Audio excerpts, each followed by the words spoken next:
નમસ્કાર મિત્રો, આજે આપણે વિડીયોમાં વાત કરીશું પ્રધાનમંત્રી ફસલ વીમા યોજના, જેમાં તમે ચોમાસાના પાકમાં જો નુકસાન થશે તો તમને સરકાર દ્વારા મળવાપાત્ર જે યોજના અંતર્ગત તમને પૈસા આપવામાં આવશે તે આપણે આ વિડીયોમાં ચર્ચા કરીશું અને તમે કઈ રીતના આ યોજનાનો લાભ મેળવી શકશો તે અંગેની સંપૂર્ણ જાણકારી લઈશું. અને ચેનલ પર પહેલી વાર આવે તો સબસ્ક્રાઈબ અવશ્ય કરી રાખજો, જેથી આવનાર તમામ યોજનાની માહિતી તમને કઈ રીતના મળશે તેની જાણકારી આ ચેનલ પરથી જોવા મળી જશે.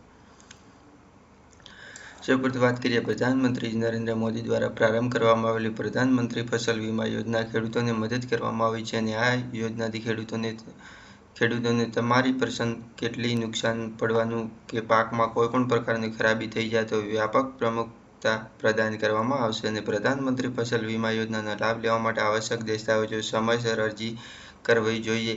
અને પ્રધાનમંત્રી ફસલ વીમા યોજના અંતર્ગત મેળવ્યા બાદ જ્યારે પણ ખેડૂતોએ કોઈ પણ પ્રાકૃતિક અથવા આપત્તિ અથવા કારણસર ક્ષતિ પડે તો સરકાર દ્વારા તેને પૂર્ણ કોમ્પેન્સેશન આપવામાં આવશે અને તે ખેડૂત પ્રધાનમંત્રી ક્રોપ ઇન્સ્યોરન્સ પ્રાપ્ત કરી શકે છે. ઉદ્દેશ્યમાં વાત કરીએ તો જેમાં ખેડૂતોને કુદરતી આપત્તિ જેમ કે ઓછા વરસાદ, ગરમી, ઠંડી, પવન, દુષ્કાળ, તોફાન, ભારે વરસાદવાળા રોગો, જીવાતો ઉપદ્રવ થતા પાકને નુકસાનની આર્થિક રીતે રક્ષણ પૂરું પાડવા માટે ખેડૂતોને ખેતીના રોકાણ પર કરવા માટે પ્રોત્સાહિત કરવાની તેમની આવક સ્થિર રાખવામાં આવતી હોય છે.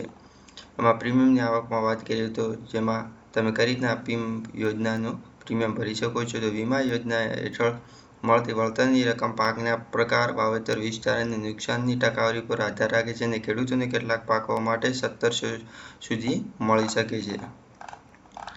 એમાં ડોક્યુમેન્ટ કયા જરૂર પડશે? ઓળખ પુરાવામાં આધાર કાર્ડ, ગાડી ચલાવવાની પરવાનગી હોય તેને પાસપોર્ટ, મતદાર ઓળખ કાર્ડ. જમીનના દસ્તાવેજોમાં વાત કરીએ તો ઓરી નંબર, જમીનની શીર્ષક, ભાગીદારી. ખેડૂતોના કિસ્સામાં ભાગીદારી કરાર, પાકની વાવણીના પુરાવામાં જેમાં વીજ બિલ અને જમીન પર પાક રોપવાનો ફોટોગ્રાફ. બેંક ખાતાની વિગતોમાં બેંક એકાઉન્ટ નંબર અને IFSC કોડ તમારી પાસે હોવા જોઈએ.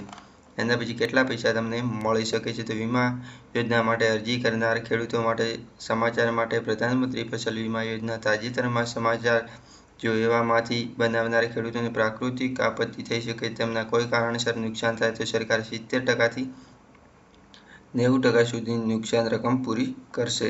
નોંધણી તમે કઈ રીતના કરી શકો છો?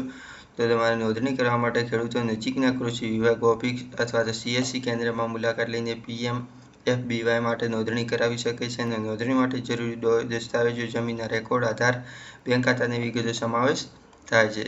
તો બસ મિત્રો, આ વિડીયોમાં આટલું જ. ધન્યવાદ.